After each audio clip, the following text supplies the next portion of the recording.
La noche era una herida abierta en la ciudad, y el frío, el bisturí que la recorría. Elena se encogía sobre sí misma en un portal que apestaba a orines y a olvido, un refugio precario contra el viento helado que se colaba por las costuras de su abrigo raído. Tenía 23 años, pero el hambre y el miedo le habían grabado en el rostro la edad de una anciana. Cada ráfaga de aire era una bofetada, una aguja de hielo que le atravesaba la ropa y se le clavaba en los huesos. Pero no era su propio frío lo que la atormentaba.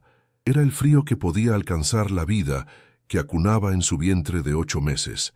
Apretó la tela fina sobre su tripa, un escudo inútil, susurrando promesas silenciosas al ser que aún no conocía, un pequeño náufrago en el mismo mar de desamparo que ella.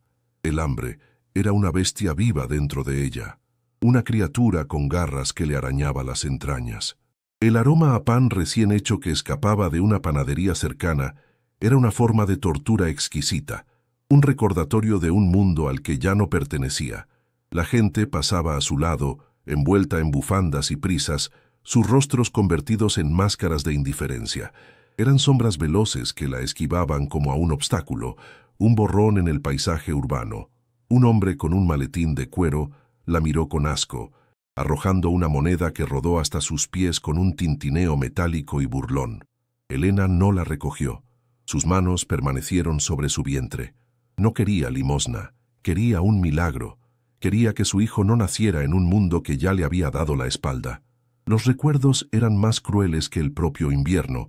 Veía la puerta de su casa cerrándose, el rostro de su padre descompuesto por la furia y la vergüenza. «No volverás a poner un pie aquí». Habían sido sus últimas palabras, un portazo que le rompió el alma en 1000 pedazos. El padre de su bebé, una promesa de verano que se desvaneció con las primeras hojas del otoño, era ahora solo un fantasma, un nombre que dolía pronunciar. Estaba sola, completamente sola, con la única compañía del latido rítmico bajo su piel. En su bolsillo, sus dedos entumecidos buscaban el tacto suave de un pequeño sonajero de lana que había tejido con restos de hilos. Era el único tesoro que poseía, el testamento de un amor que florecía en medio de las ruinas. El pánico llegó sin avisar, afilado y repentino, una punzada en el bajo vientre, seguida de un silencio aterrador. Se quedó inmóvil, conteniendo la respiración, esperando la patada, el movimiento, la señal de que su bebé seguía allí, luchando con ella. Pero no hubo nada, solo un vacío pesado y angustioso que le heló la sangre más que el propio viento. El miedo por ella misma era un murmullo sordo, pero el miedo por su hijo era un grito que la ensordecía por dentro. ¿Y si algo iba mal? ¿Y si su debilidad, su hambre, el frío incesante, lo estaban apagando? La desesperación la inundó, una marea negra que amenazaba con ahogarla. Ya no luchaba por sobrevivir, luchaba contra la certeza de que estaba fallando como madre antes incluso de empezar a hacerlo. Las primeras gotas de una lluvia gélida comenzaron a caer, mezclándose con las lágrimas que surcaban su rostro sucio. La calle ya no era un lugar hostil, se estaba convirtiendo en una tumba.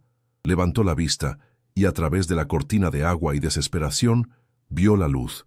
No era una luz celestial, sino el brillo corporativo y arrogante de un enorme edificio de cristal y acero. El vestíbulo de mármol, impoluto y cálido, parecía un espejismo, un insulto a su realidad. Pero en ese instante no vio un símbolo de opresión ni de riqueza. Vio un refugio, un resquicio de sequedad, un parapeto contra la tormenta que arreciaba fuera y dentro de ella. Con las pocas fuerzas que le quedaban, se puso en pie, cada movimiento una agonía, y caminó hacia esa fortaleza inalcanzable.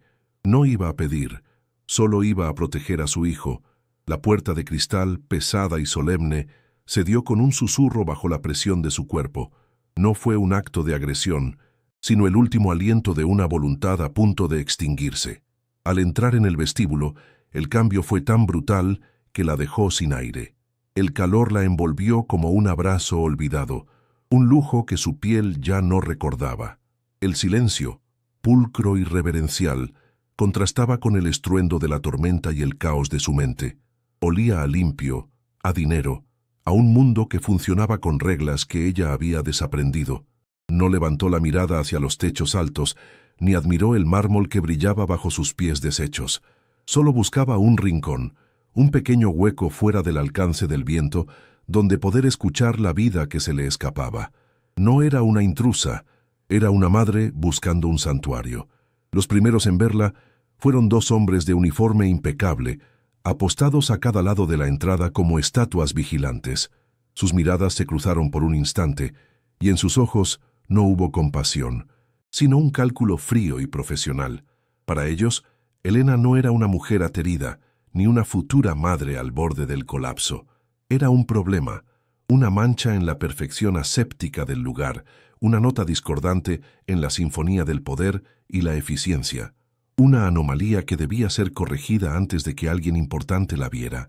Se comunicaron con un gesto casi imperceptible, un leve movimiento de cabeza que selló su destino en ese lugar. Ella lo sintió como un portazo invisible, otra barrera más que se alzaba frente a ella. El juicio había comenzado, silencioso e implacable. Ignorando las miradas, se arrastró hasta un rincón oscuro, detrás de una maceta gigante con una planta de hojas lustrosas que parecía más viva que ella.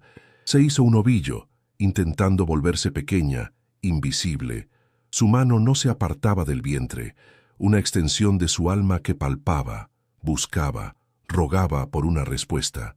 Cerró los ojos, concentrándose con todas sus fuerzas, tratando de aislarse del lujo que la rodeaba para conectar con el pequeño universo que llevaba dentro. Era un rezo mudo, una súplica desesperada dirigida al silencio de su propio cuerpo. No quería molestar, no quería pedir nada.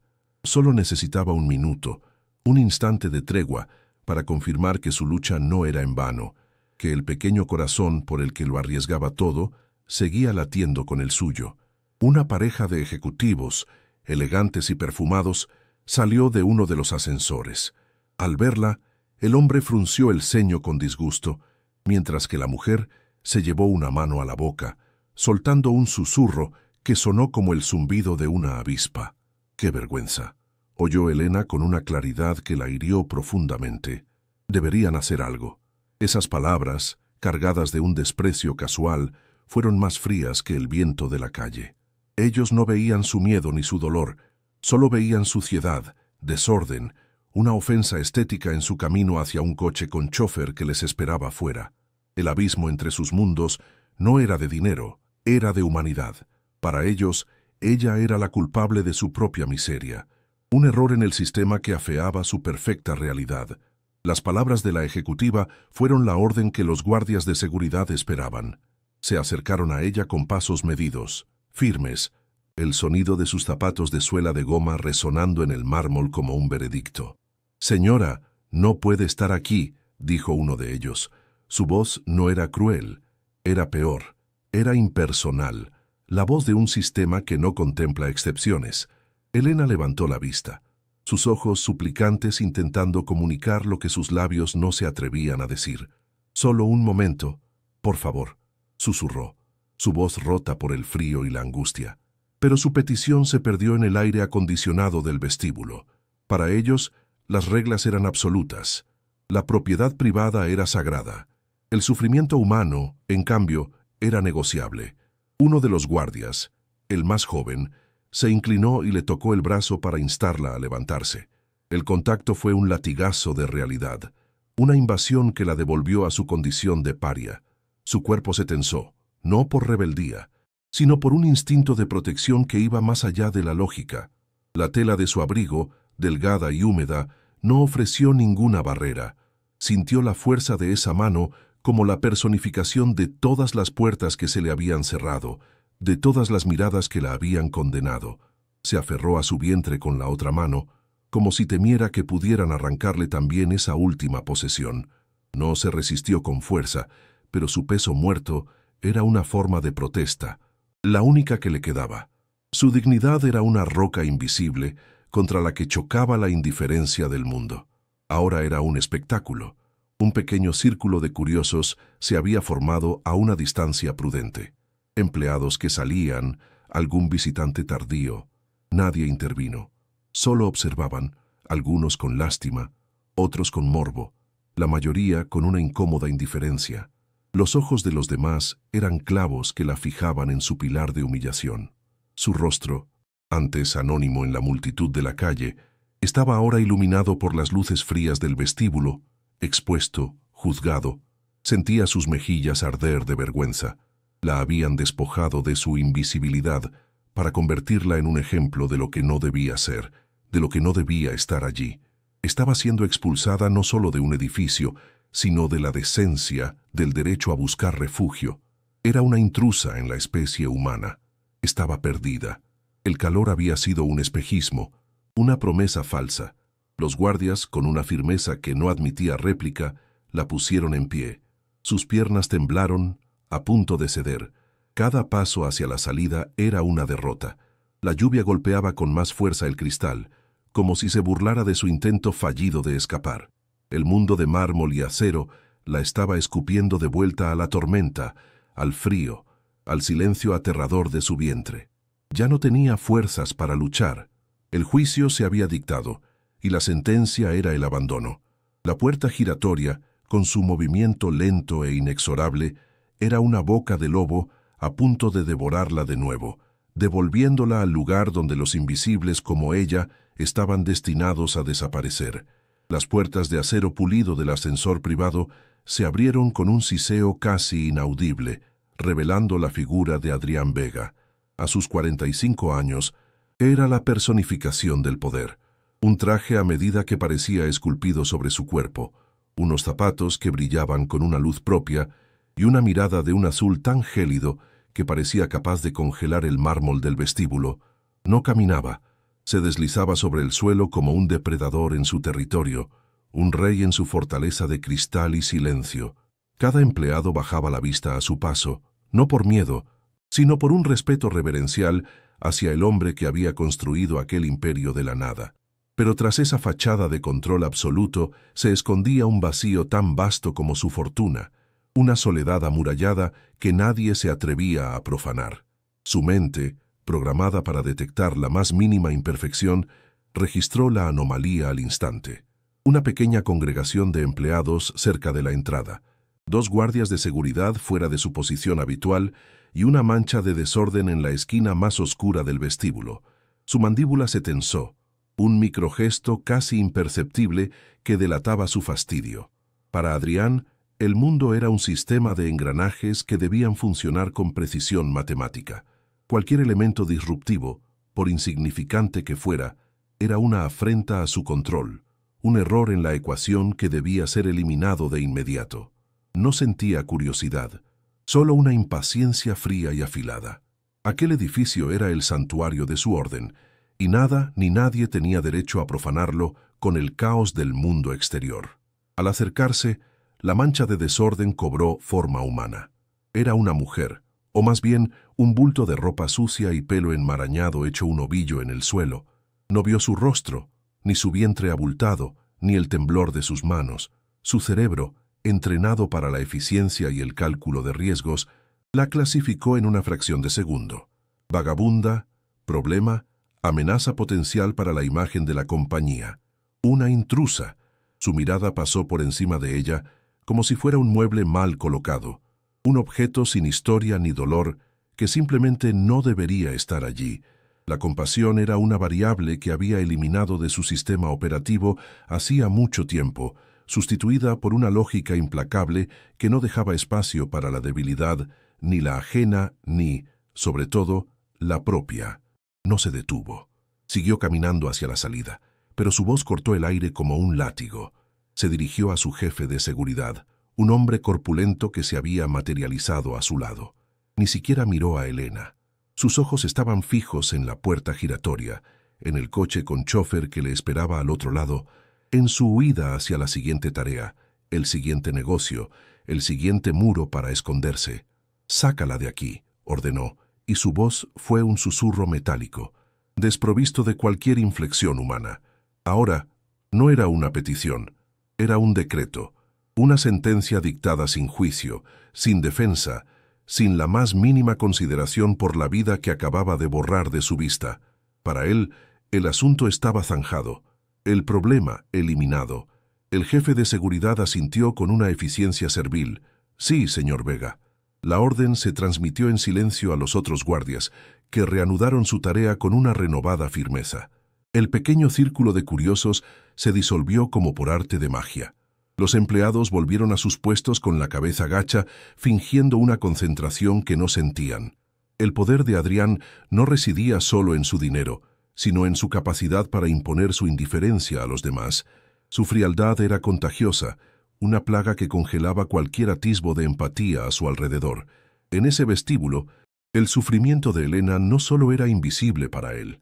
Su presencia lo convertía en algo vergonzoso, una molestia que todos deseaban que desapareciera cuanto antes para que el orden del universo volviera a su cauce. Con el problema delegado, la mente de Adrián ya había saltado al siguiente punto de su agenda. Un informe de inversiones, una llamada a Tokio, la elección del vino para una cena solitaria en su ático, con vistas a una ciudad que poseía pero que no sentía. Elena ya no existía. Era un archivo borrado de su memoria a corto plazo. Se ajustó el nudo de la corbata, un gesto automático para reafirmar su control, su armadura. Estaba a solo unos pasos de la puerta, del refugio de su coche blindado, donde el ruido del mundo exterior se convertía en un murmullo lejano e irrelevante. La tormenta que arreciaba afuera era un mero espectáculo tras los cristales tintados, tan ajena a él como la tormenta que se libraba en el interior de aquella mujer a la que acababa de condenar. Sin embargo, justo cuando uno de los guardias la agarraba del brazo con más fuerza, el cuerpo de Elena se desequilibró y tropezó. Por una fracción de segundo, sus caminos se cruzaron. Sus ojos, anegados en una desesperación silenciosa, se encontraron con los de él. Fue un instante fugaz, una colisión de dos galaxias que no deberían haberse tocado nunca. Adrián vio algo en esa mirada que le resultó extrañamente familiar. Un abismo de dolor que resonó en una cámara sellada de su propia alma. No lo entendió, no lo procesó, pero la imagen se quedó grabada en su retina. Su paso vaciló por un momento imperceptible. La coraza perfecta había sufrido una fisura microscópica, una grieta por la que empezaba a filtrarse una luz que no esperaba. Se recompuso de inmediato, atribuyendo esa extraña sensación al cansancio.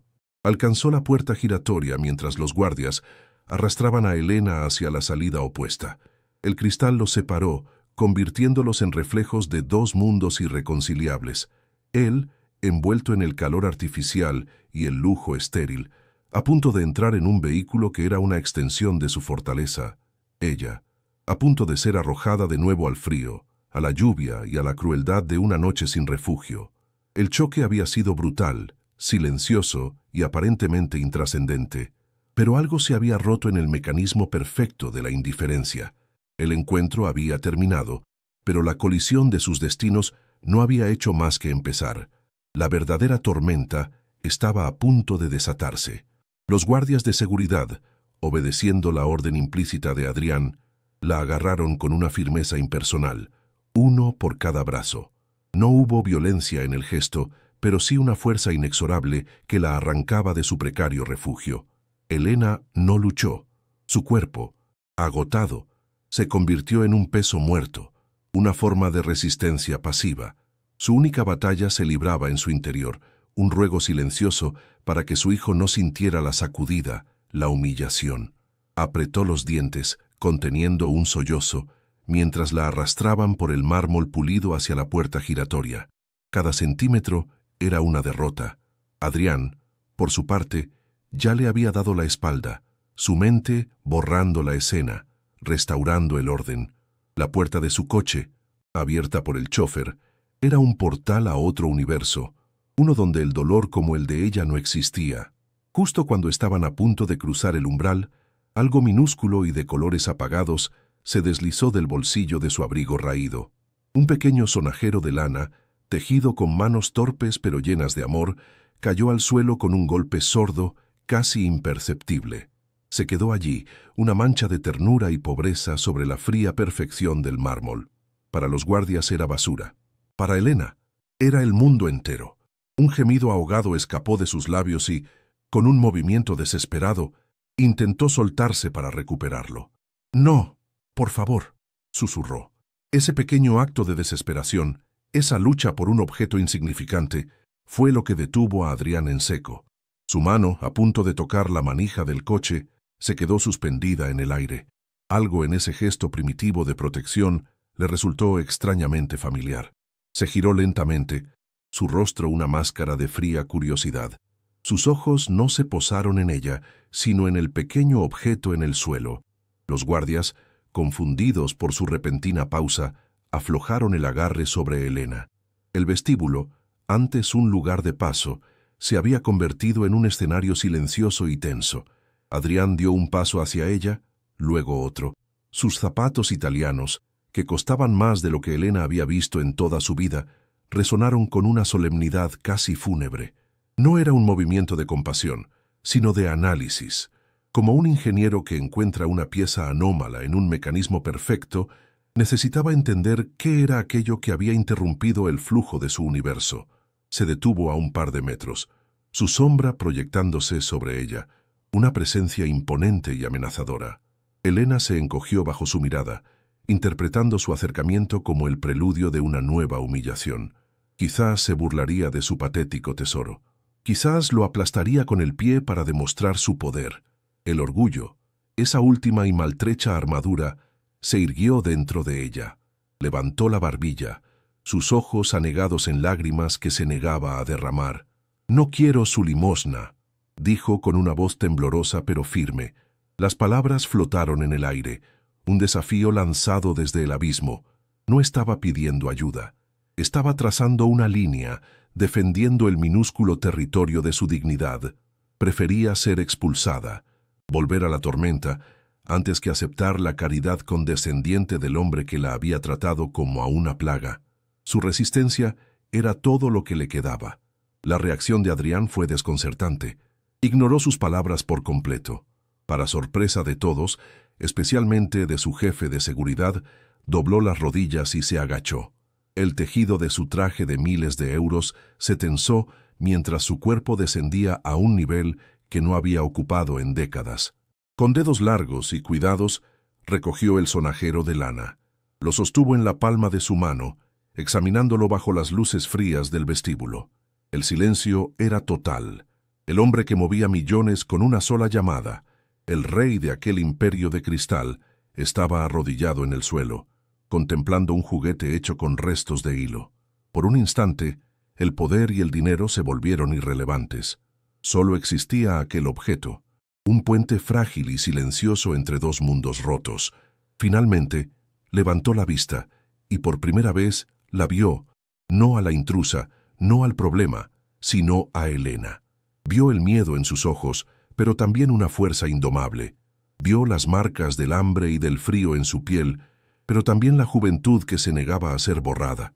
Su mirada helada se encontró con la de ella, y por una fracción de segundo, la coraza de Adrián se resquebrajó. «Esto no es una limosna», dijo, su voz ronca, como si las palabras le costaran un esfuerzo físico.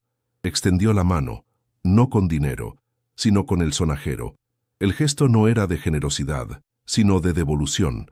Le estaba devolviendo una parte de su identidad, reconociendo que ella poseía algo que su fortuna no podía comprar. Elena dudó.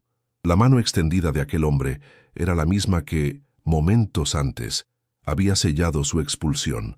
Su instinto, afilado por innumerables traiciones, le gritaba que desconfiara. La amabilidad repentina de los poderosos siempre tenía un precio. Aún así, su amor por aquel pequeño objeto era más fuerte que su miedo. Con mano temblorosa, lo tomó, sus dedos rozando los de él. El contacto fue breve, casi imperceptible, pero para ambos fue como tocar un cable de alta tensión. Ella retiró la mano bruscamente, aferrando el sonajero contra su pecho como si fuera un escudo. El abismo entre ellos seguía ahí, pero ahora estaba cargado de una tensión diferente, una mezcla de recelo, confusión y una extraña e incipiente conexión. El jefe de seguridad, incómodo ante aquella escena que rompía todos los protocolos, decidió intervenir. Carraspeó discretamente. «Señor Vega, la Junta de Inversores de Tokio es en menos de una hora. El coche está listo». Las palabras eran un ancla, un intento de arrastrar a Adrián de vuelta a su realidad, al mundo de los horarios. las cifras y las decisiones implacables. Adrián se levantó, sacudiéndose un polvo invisible de la rodilla de su pantalón. La máscara del CEO volvía a asentarse en su rostro, pero sus ojos seguían fijos en Elena, que permanecía en el suelo, aferrada a su tesoro. Estaba atrapado en una encrucijada que no aparecía en ninguno de sus planes de negocio: seguir el camino de la eficiencia o explorar aquel desvío inesperado hacia la humanidad. «Que esperen», sentenció Adrián, su voz cortante como el cristal. La orden dejó a su asistente sin palabras. Adrián Vega nunca hacía esperar a nadie. Se volvió de nuevo hacia Elena, pero la empatía era un idioma que había olvidado cómo hablar. Su intento de ayuda sonó torpe, autoritario. «No puede quedarse aquí. Está lloviendo. Necesita un médico». No era una pregunta, ni una oferta amable. Era una afirmación, una solución lógica a un problema que tenía delante. Estaba programado para gestionar crisis, no para ofrecer consuelo. Para él, ella era una ecuación que no cuadraba, una variable fuera de lugar que necesitaba ser reubicada y estabilizada para que el sistema volviera a funcionar correctamente. Pero Elena no era un problema a resolver, era una persona, y su respuesta fue un reflejo de toda la desconfianza que el mundo le había enseñado. Negó con la cabeza, su mirada desafiante. «Estoy bien, déjeme en paz». Su voz era apenas un susurro, pero cargado con el peso de una voluntad de hierro. Aceptar su ayuda significaría ceder el control, convertirse en un proyecto de caridad, una anécdota que él contaría para sentirse mejor consigo mismo. Prefería la certeza de su propio infierno a la incertidumbre de la piedad de un desconocido. Su resistencia era total, un muro invisible pero infranqueable.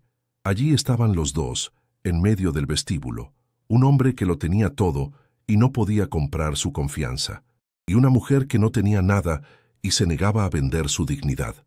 La frialdad de Adrián, que parecía un glaciar inamovible, chocó contra el muro de granito de la dignidad de Elena. Por un instante, el hombre acostumbrado a que el mundo se doblegara ante él se sintió impotente. Aquella mujer, que no tenía nada, le estaba negando lo único que él no podía comprar: su sumisión. Un destello de ira cruzó sus ojos. Estaba a punto de dar media vuelta, de dejarla a su suerte, de convencerse a sí mismo de que había intentado ayudar y que ella, en su necio orgullo, había rechazado su lógica superior. Su chofer mantenía la puerta abierta, un portal de regreso a su universo ordenado y predecible, lejos de aquel caos emocional que amenazaba con desestabilizarlo. El problema era de ella, no suyo. Era hora de restaurar el sistema, pero Elena ya no lo miraba. La breve confrontación la había vaciado de sus últimas fuerzas. El mundo exterior, con sus luces frías, sus guardias de seguridad y su millonario impaciente, se desvaneció en un murmullo borroso. Su universo entero se contrajo hasta el espacio que ocupaba su vientre.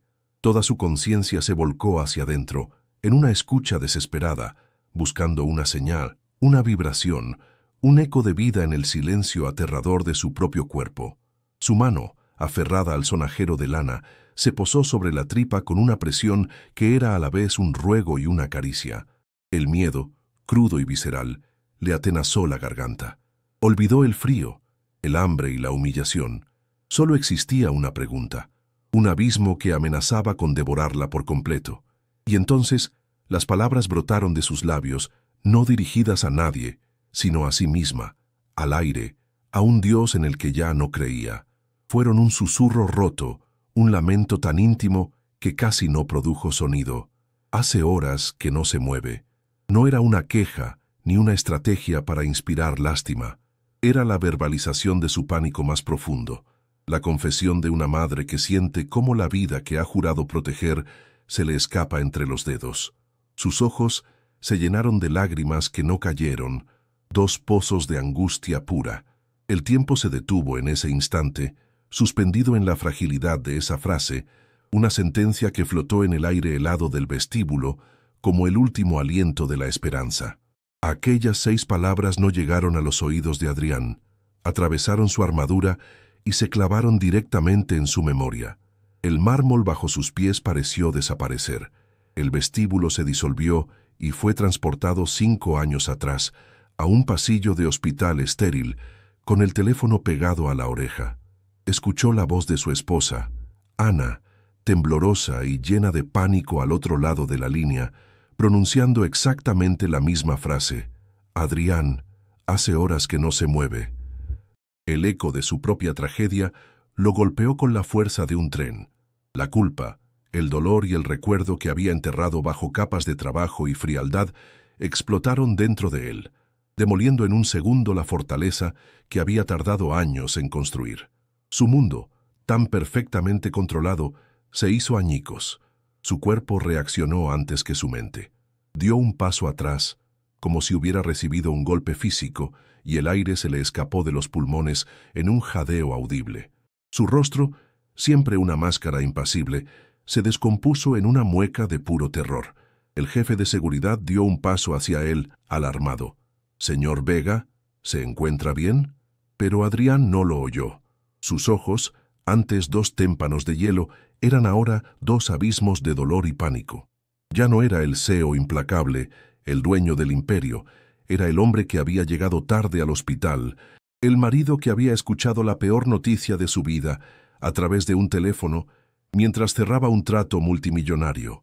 Era un fantasma atrapado en su propio infierno y acababa de encontrar su reflejo. Volvió a mirarla, pero esta vez la vio de verdad. Ya no era una intrusa, una vagabunda, un problema.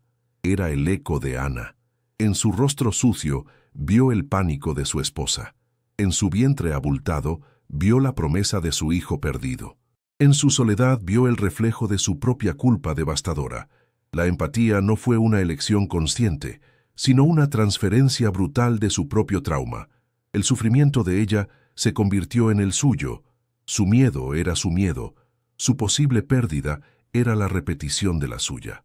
La injusticia de la situación lo abrumó, no como un concepto social abstracto, sino como una herida personal que se reabría violentamente.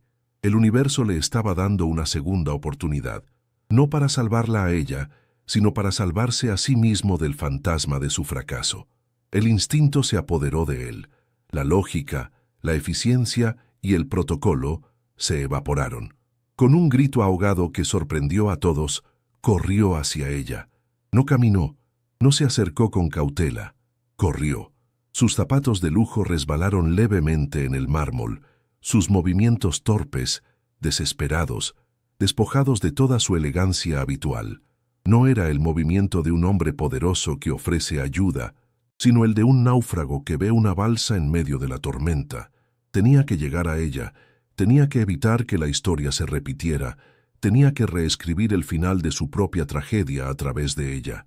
Cada paso era una lucha contra el recuerdo, una carrera frenética para impedir que otro silencio aterrador se instalara en el mundo. Elena lo vio venir y su primer impulso fue el terror. Se encogió, cubriéndose el vientre con los brazos, esperando el golpe, el grito final de expulsión. Su mente, condicionada por una vida de rechazos, no podía procesar otra posibilidad. ¿Por qué corría hacia ella ese hombre de hielo? ¿Acaso su resistencia lo había enfurecido hasta el punto de la violencia? Los guardias de seguridad, igualmente desconcertados, hicieron amago de intervenir, pero se quedaron paralizados, incapaces de comprender la transformación que estaban presenciando. El depredador se había convertido en un rescatador, el juez en un suplicante. El orden jerárquico del vestíbulo se había invertido en un instante caótico y cargado de una emoción incomprensible para todos. Adrián cayó de rodillas frente a ella, el sonido seco de sus pantalones caros contra el mármol resonando en el silencio. La agarró suavemente por los hombros y ella sintió el temblor de sus manos. Levantó la vista y lo que vio en sus ojos la dejó sin aliento. No había ira ni desprecio. Había un pánico desnudo, una vulnerabilidad tan profunda que era casi insoportable de ver. Era el mismo terror que ella sentía en sus entrañas. «Tenemos que ir a un hospital», dijo, su voz rota, irreconocible. Ahora, por favor, ya no era una orden, era una súplica. Hay dolores que solo se reconocen en los ojos de otro. ¿Crees en las segundas oportunidades? Comenta aquí abajo. Queremos escucharte. Elena no entendió la razón de su cambio, pero entendió su lenguaje, el lenguaje universal del miedo a la pérdida. Vio que el hombre más poderoso que había conocido estaba tan roto como ella. En ese instante, frente a frente, de rodillas en el suelo de un vestíbulo de lujo, el abismo entre sus mundos desapareció. Ya no eran el millonario y la vagabunda. Eran dos almas heridas, unidas por un terror silencioso y compartido. La verdad de ella, su miedo por su hijo, había desenterrado la verdad de él, su dolor por el hijo que perdió. La coraza de Adrián se había hecho añicos, y de sus ruinas no emergía un monstruo, sino un hombre. La empatía no había explotado, había implosionado, llevándose por delante todos los muros que los separaban. Sin esperar una respuesta, Adrián la levantó del suelo con una delicadeza que desmentía la fuerza de sus brazos. Su traje de miles de euros se manchó con el barro y la humedad de la calle, pero a él no le importó. El tacto de la tela cara contra la suciedad era la colisión de sus dos mundos, una colisión que ya no le repelía, sino que le anclaba a la realidad.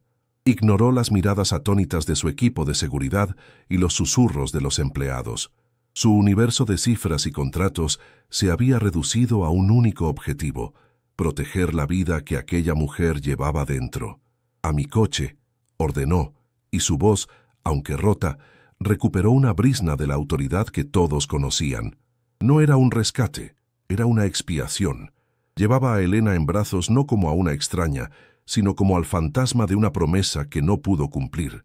El viaje al hospital fue un borrón de luces y silencio tenso. Adrián no habló. Conducía su propio coche, habiendo despedido al chofer con un gesto seco. Su mente era un torbellino de recuerdos, cada semáforo en rojo, un eco del tiempo que perdió 5 años atrás. Una vez allí, su poder se desplegó no con arrogancia, sino con una desesperación organizada. No esperó en la sala de espera. Su presencia abrió puertas y aceleró protocolos. Mientras Elena era atendida por los mejores especialistas, él caminaba por los pasillos estériles, un león enjaulado en un laberinto de su propia culpa.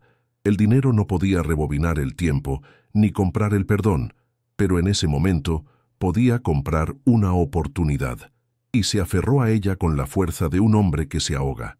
Cuando el médico salió y dijo: «¿El bebé está bien? Solo débil», el aire volvió a los pulmones de Adrián por primera vez en un lustro. En la quietud de una habitación privada, con el suave pitido del monitor cardíaco de fondo, la barrera final entre ellos se derrumbó. Adrián, de pie junto a la ventana, no la miraba a ella, sino a la ciudad que había conquistado. «Yo también perdí uno», dijo, su voz apenas un susurro que se pegó al cristal. «No llegué a tiempo». No era una disculpa, era una confesión, el fragmento de alma que le ofreció para que ella entendiera. Elena, arropada en sábanas limpias por primera vez en meses, lo observó en silencio. Vio al hombre despojado de su imperio, reducido a un dolor que ella conocía demasiado bien. Cuando él le ofreció un lugar donde quedarse, un refugio seguro hasta que el bebé naciera, y más allá, ella asintió. No lo hizo por necesidad, sino por una extraña compasión hacia el hombre que había corrido para salvarla, solo para descubrir que en realidad estaba intentando salvarse a sí mismo. Días después, Adrián le entregó una llave. No era una llave de oro ni tenía ningún adorno especial. Era una simple llave de metal para un piso modesto pero cálido, en un barrio tranquilo. El apartamento estaba amueblado, con una cuna montada junto a la ventana por la que entraba el sol de la mañana. Para él, era un gasto insignificante. Para ella, era el universo. Mientras sus dedos se cerraban en torno al metal frío, Elena no sintió el peso de la llave, sino el peso de todas las puertas que se le habían cerrado en la cara. Aquel pequeño objeto no abría solo un piso, abría un futuro. Era la prueba tangible de que la bondad podía nacer del dolor más profundo, de que un refugio podía construirse sobre las ruinas de una tragedia. Miró a Adrián y por primera vez no vio a un millonario. Vio a un constructor que, al darle un hogar a ella, estaba reconstruyendo el suyo. La verdadera recompensa, sin embargo, no fue el techo ni la seguridad material. Fue la dignidad. Adrián, en un acto de redención febril, creó una fundación con el nombre de su esposa, Ana. dedicada a ayudar a madres en situación de vulnerabilidad, y le ofreció a Elena el primer puesto de trabajo, coordinadora de acogida. «Tú sabes lo que necesitan», le dijo. «Yo solo sé firmar cheques». No le estaba dando caridad, le estaba devolviendo el poder, le entregaba la oportunidad de transformar su cicatriz en un faro para otras mujeres perdidas en la misma oscuridad de la que ella acababa de salir. La justicia no era que un rico ayudara a una pobre, la justicia era que una superviviente se convirtiera en una líder, y así, entre los planos de un pequeño centro de acogida, dos almas rotas empezaron a sanar, unidas no por la lástima, sino por un propósito nacido de la pérdida. 6 meses después, la luz del sol de la tarde se filtraba por los ventanales de la Fundación Ana Vega, bañando la sala de juegos en un resplandor cálido y dorado. Elena, con su hija en brazos, se movía entre las cunas y los juguetes con una serenidad que parecía haberle pertenecido siempre.